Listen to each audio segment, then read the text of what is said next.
Welcome to Live Label Free, the podcast, where we talk about all things eating disorder recovery, autism, entrepreneurship, and so much more. I'm your host, Livia Sara, and my mission is to inspire individuals from across the globe to live a life in which they feel fulfilled and free from limiting labels. I am so excited to have you here and cannot wait to dive into the episode. Hello, everyone. Oh my goodness, I still feel like I have to pinch myself that this is real and that I am actually having my own podcast now and that there are actually probably people listening to this right now. So if you are listening to this, I just first of all want to say thank you for taking the time to literally have me in your ears because you could be listening to any other podcast or audiobook right now and you have chosen to listen to me. So first of all, I just want to say thank you. So this episode is just meant to kind of get to know me a bit better, kind of share why I started a podcast in the first place, what I do, who I am, where you can find me. So my name is Livia, and I am super passionate about spreading awareness and breaking the stigmas on topics such as eating disorders, autism, entrepreneurship, and also really bringing awareness to the mind-body connection and how you can nourish yourself from a holistic point of view. I myself am autistic. I am a late diagnosed autistic. I found out I had autism at the age of 20, and I am recovered from an eating disorder. And with this podcast, I hope to educate and inspire anyone and everyone on their own mental health journey, whether you are an entrepreneur yourself, whether you're autistic or are on the neurodivergent spectrum, or whether you have your own mental health struggles, or maybe perhaps you also have a history of disordered eating. I really want to make this podcast a safe space for anyone and everyone, again, to feel free and live a life that's really free of labels, because that's really what I'm all about, is to live label free. Whereas I believe that labels can be very helpful and do have their time and place, we are not our labels, we are not our diagnoses, we are ourselves. So that's really what I want to bring out in this podcast. So I have a blog, livelabelfree.com, an Instagram, livelabelfree, a YouTube channel, also Live Label Free, very consistent, and I'm also an eating disorder recovery coach, and I now have this podcast too, Live Label Free, the podcast. I myself am an avid podcast listener. I just love that they're so respectful of your time, and if you follow me on Instagram or read my blogs or just are not new to me as a person, you know that I am a busy entrepreneur and I run my own business. And when you work for yourself and you don't really have a team, or you don't work like a typical 9 to 5, you really have to do everything by yourself. And it can make it very hard to shut off at times because you're constantly thinking of new ideas and new content and to-dos and brand partnerships and all these things.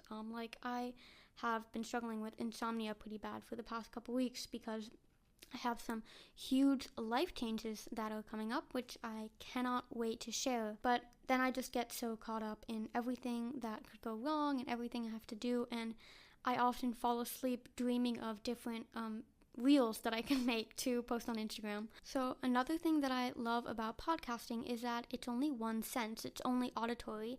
And as an autistic person who is very sensitive to multiple different types of stimuli, just listening to someone can be so incredibly helpful. And I'm also someone who learns better when they're moving. So that's why I love taking walks and just listening to an audiobook or a podcast there. And I feel like podcasts allow you to connect to me on a deeper level that's not really curated.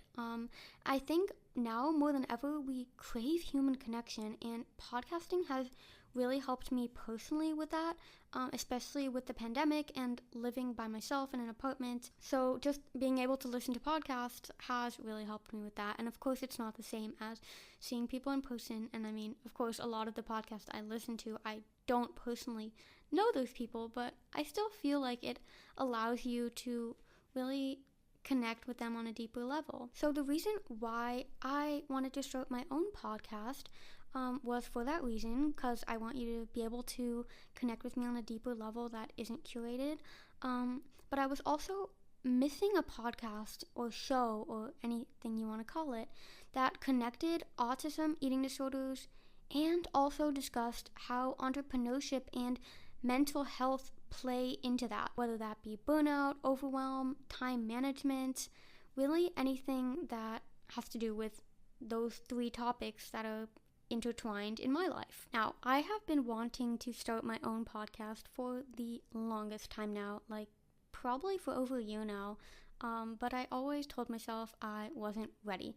And this is something I think we all struggle with, is this fear of not being ready and waiting till the moment is perfect, and waiting till the perfect moment to start something that you really want to start, that you have this burning desire in your heart to start. But there's always this fear of not being good enough, or comparisonitis. Well, someone else already does this and maybe they're better, and what if I'm not as good? But the thing is that you will never be ready. I mean, if you wait till you're ready, you'll be waiting your whole damn life, and even then you won't be ready, because we only have a finite number of days. Like, you have no idea what your life is going to look like or how long you're going to live. I mean, I know this sounds kind of like awful, but I mean, things happen all the time. And when I die, I want to know that I lived my life to the fullest and didn't hold back and didn't allow fear to hold me back, because ultimately that is the number one thing that holds us all back, whether that's quitting your job and starting a business out of fear that you won't be able to make the money, or whether you break up and leave a relationship out of fear that you will not feel valued, or whether you start a new hobby out of fear that you won't be good enough.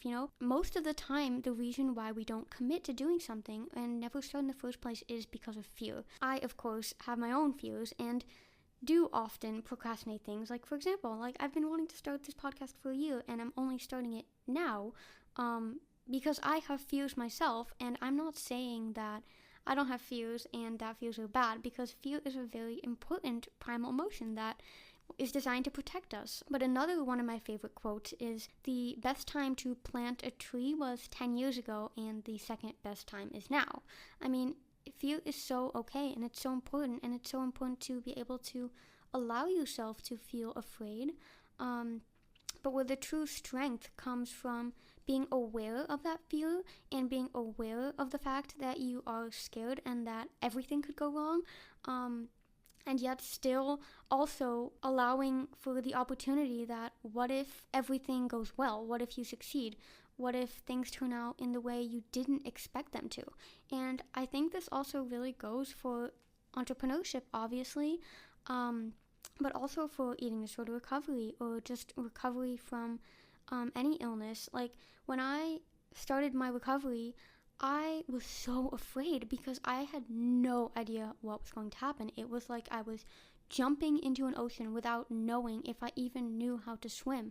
But the thing is that you will only know if you can swim once you jump in, and you will only learn how to swim once you jump in too. So I had so many fears when I went into recovery and really committed to full recovery, but the way that I was living life then in my eating disorder, the fear of the unknown was just worth it. And I know that's quite an extreme example in relation to this podcast, but I think it's kind of similar, is that I'm probably going to look back on this first episode in however long into the future that it will be, and probably cringe at the way I was talking and the amount of ums in here, because that's something I'm very self-conscious of, is the amount of ums and the amount of stuttering I do. And I have heard just negative comments about my voice on Instagram. But if you allow your insecurities and other people to block you from chasing your dreams, you'll never be fulfilled and you'll never be happy. So thank you for listening to that ramble, and there will probably be more of these kind of rambles, so let me know on Instagram. And that's also something I wanted to touch on with regards to this podcast, is that there will be a mix of solo episodes like this one, but I also really want to interview guests that can help bring awareness to the space. So if you have any requests for topics or guests, I always love hearing from you guys. So screenshot this and share it on your IG stories and send me a DM and tell me what you thought. Because I love hearing from you guys. I love engaging with my community. I love my audience. And again, I am so grateful for you listening. So I actually haven't really thought about how I'm going to close off this episode other than again saying thank you for your support, and that I'm excited to see where podcasting will take me, and I'm excited to hear your feedback, and I'm excited to just speak to guests and spread wisdom and break the stigmas around mental health and just start this new journey. So I hope wherever you are, whatever time it is, I hope you are having an amazing day. I hope you have an amazing day, and I wish you so much sunshine, light, love, and happiness.